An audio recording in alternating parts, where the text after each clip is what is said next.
Hello students, welcome to my channel Easy Studies by Preeti. Today we are going to do the very first chapter of economics of class 10, that is development. So before discussing anything about development, first of all let us understand the difference between the meanings of growth and development. Growth और development के बीच का जो अंतर है हम पहले उसको समझ लेते हैं. तो जब मैं ग्रोथ की बात करती हूँ तो मैं वहाँ पे क्वांटिटी की बात करती हूँ. That means growth is quantitative. तो अगर वो क्वांटिटिव, यहाँ पे मैं अगर क्वांटिटेटिव की बात कर रही हूँ तो ये पॉजिटिव और नेगेटिव दोनों हो सकता है. लेकिन जब मैं डेवलपमेंट की बात करती हूँ तो वहाँ मैं क्वालिटी की बात करती हूँ. दैट मीन्स कि डेवलपमेंट इज क्वालिटेटिव, यानी कि ये पॉजिटिव ही होता है. When we talk about economic growth, we talk increase in real national income and real national output. और जब हम लोग इकोनॉमिक डेवलपमेंट की बात करते हैं तो हम वहाँ क्वालिटी ऑफ लाइफ की बात करते हैं, हम इम्प्रूवमेंट की बात करते हैं, हम हाई स्टैंडर्ड्स ऑफ लिविंग की बात करते हैं, हायर लिटरेसी रेट की बात करते हैं, हायर लाइफ एक्सपेक्टेंसी की बात करते हैं and better health care facilities की बात करते हैं. So we can say that development is directional. It is a directional growth present governed by the past. And the idea of development or progress, it has always been with us. And we have aspirations or desires about what we would like to do and how we would like to live. And then this development is different for different people. अगर आप अपने आसपास ही अगर देखो and if you discuss to the people about development, you will get different answers from different people. In your class also, if you discuss with your fellow mates about development, they all will give different answers. For example, अगर हम nation की बात, यहाँ पे अभी तो मैंने class के कॉन्टेक्स्ट और आसपास के एनवायरनमेंट की बात की, लेकिन जब हम नेशन की बात करते हैं तो वहाँ हम कैटेगरीज की बात करते हैं. फॉर एग्जांपल, हम एक लैंडलेस लेबर, रूरल लेबर को ले सकते हैं. उसके लिए डेवलपमेंट क्या होगा? Obviously more days of work and better wages, यानी कि उसको डेली का डेली काम मिले और उसको अच्छी वेजेस मिले. फिर अब उसके लिए और डेवलपमेंटल क्राइटेरिया क्या होगा कि that the local schools they are able to provide education to their children. फिर अगर हम एक प्रॉस्पेरस फार्मर की कॉन्टेक्स्ट में बात करते हैं तो वहाँ पे उसके लिए डेवलपमेंट क्या है? Assured high family income through higher support prices for the crops.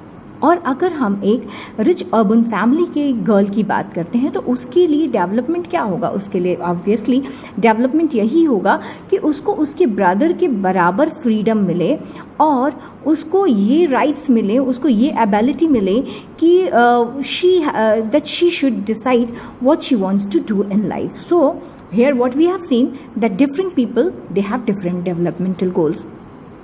Then the second thing is what may be development for one may not be development for other. यानी कि जो मेरे लिए डेवलपमेंट है वो ज़रूरी नहीं है कि वो अगले के लिए भी डेवलपमेंट हो, वो उसके लिए डिस्ट्रक्टिव भी हो सकता है. इसको हम एक एग्जाम्पल से समझ सकते हैं. जैसे कि मान लिया कि कोई डैम बनाया जा रहा है. अब डैम से क्या है कि काफ़ी सारी चीज़ें पॉसिबिलिटीज़ बढ़ जाती हैं, डेवलपमेंटल पॉसिबिलिटीज़ बढ़ जाती हैं. जैसे नेविगेशन फैसिलिटीज़ आ गई, इलेक्ट्रिसिटी जनरेशन आ गया.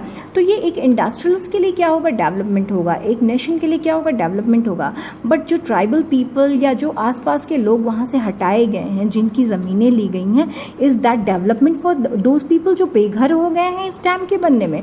Obviously then we can say that and all the people, they do not have the same notion of development or progress. And we can say the answer is obviously no.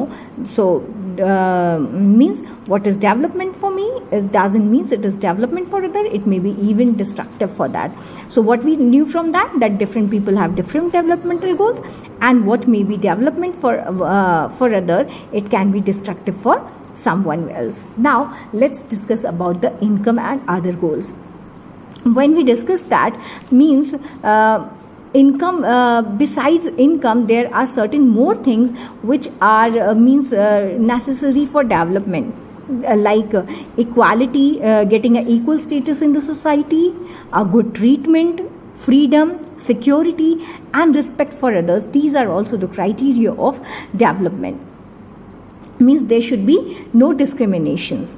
and for some caste it is more important than income because material goods are not that all we need to live. There are certain things which are else required to live. यहाँ पे हमने equal treatment की बात की है, equal status की बात की है, रिस्पेक्ट की बात की है, एंड मनी, मटीरियल और other factors we can buy. Money से हम मटीरियल या और फैक्टर्स खरीद सकते हैं जिस पे कि हमारी लाइफ डिपेंड करती है, but the equality of our life also depends on non material things.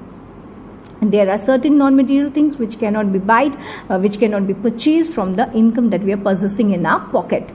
And कुछ चीज़ें ऐसी होती हैं जिनको हम इजीली मेज़र नहीं कर सकते हैं, बट उनकी हमारे लिए काफ़ी मीनिंग होती है. जैसे कि मान लिया कि हम जब हमें डेवलपमेंट को हम देखते हैं तो हम मिक्स ऑफ गोल्स को देखते हैं. फॉर एग्जांपल कि हमें एक जॉब मिल रही है, वो मुझे रिमोट एरिया में मिल रही है, तो वहाँ पे will that be development for me? Will that handsome salary, I am getting a handsome salary, will that be development for me? Obviously not. I will look for a better environment, I will look for a good atmosphere, I will look for other facilities also. And then when we discuss about the women who are engaged in paid work, their dignity, उनकी dignity house hold और society में increase होती है. उनके घर पे भी जो शेयरिंग ऑफ वर्क है वो बढ़ जाता है उन कंपैरिजन में हाउस वाइफ्स के. तो अगर हम एक वुमेन की डेवलपमेंट की बात करें तो उसके लिए सबसे पहले हमें उसको एक सिक्योर एनवायरनमेंट देना होगा जिससे कि she should come out to take up a variety of jobs और run a business. Now we will discuss about the comparison between different countries.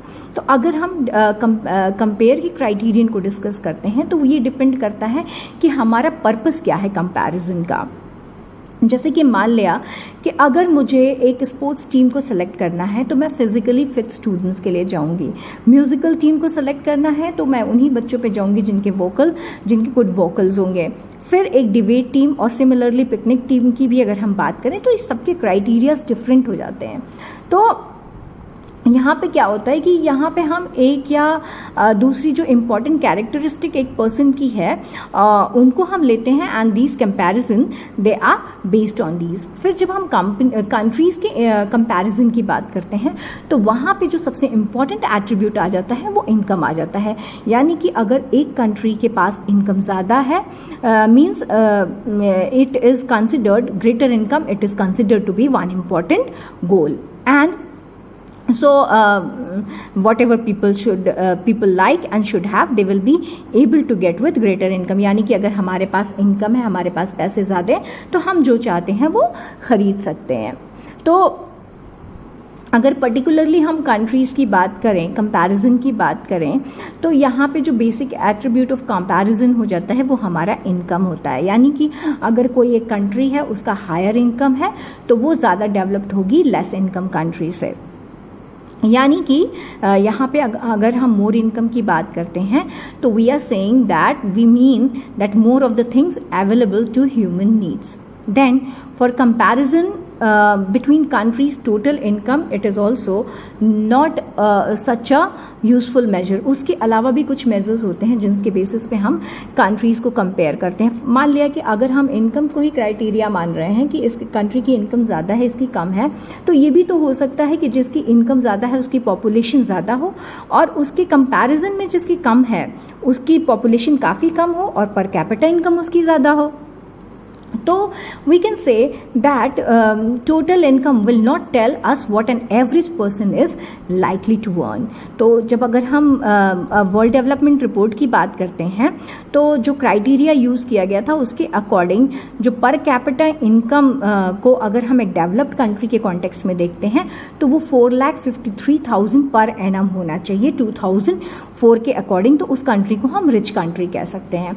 और जिन कंट्रीज़ की जो पर कैपिटा इनकम है वो 37,000 या उससे कम है उनको हम लो इनकम कंट्री के कह सकते हैं. तो हमारी इंडिया जो है वो लो इनकम कंट्री में आती है क्योंकि यहाँ का जो पर कैपिटा इनकम है वो 2004 के अकॉर्डिंग 28,000 पर एनम है. एंड जो रिच कंट्रीज़ हैं उनको ऑब्वियसली हम डेवलप्ड कंट्रीज़ कहते हैं। तो अब हम बात करते हैं कि हम एक कंट्री की इनकम को कैसे निकालते हैं। तो here is the answer to find the income, we take the average income which is the total income of the country and it is divided by the country's population. यानी कि एक यहाँ पे एवरेज इनकम निकालने के लिए हम क्या करते हैं, जो कंट्री की टोटल इनकम है उससे उसकी पॉपुलेशन को डिवाइड करते हैं।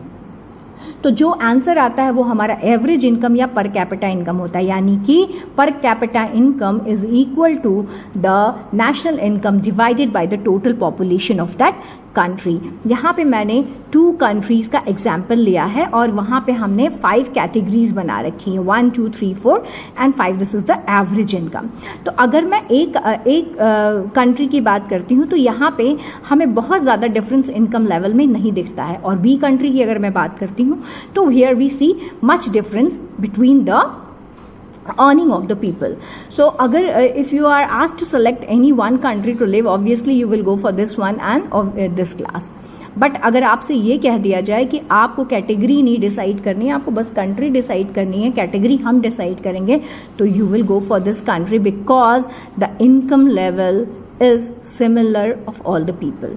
अब हम इनकम के अलावा कुछ और भी क्राइटेरियाज होते हैं जिनके बेसिस पे हम डेवलपमेंट को मेजर करते हैं। What are these criteria? सबसे पहले हम एक एग्जाम्पल ले लेते हैं हमारे इंडिया के 3 स्टेट्स की। पहले अगर हम पर कैपिटा इनकम को देखें तो पंजाब की हमारी पर कैपिटा इनकम कितनी है? 26,000, केरला की 22,800, बिहार की 5,700। फिर भी हम केरला को डेवलप्ड कहते हैं जबकि पर कैपिटा इनकम पंजाब की ज़्यादा है। अब क्यों कहते हैं, लेट्स सी।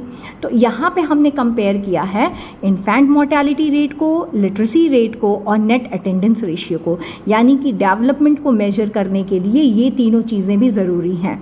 तो अगर हम इन्फेंट मोर्टेलिटी रेट की बात करते हैं तो जहाँ पंजाब में 49 है, वहाँ केरला में 11 और बिहार में 60 है।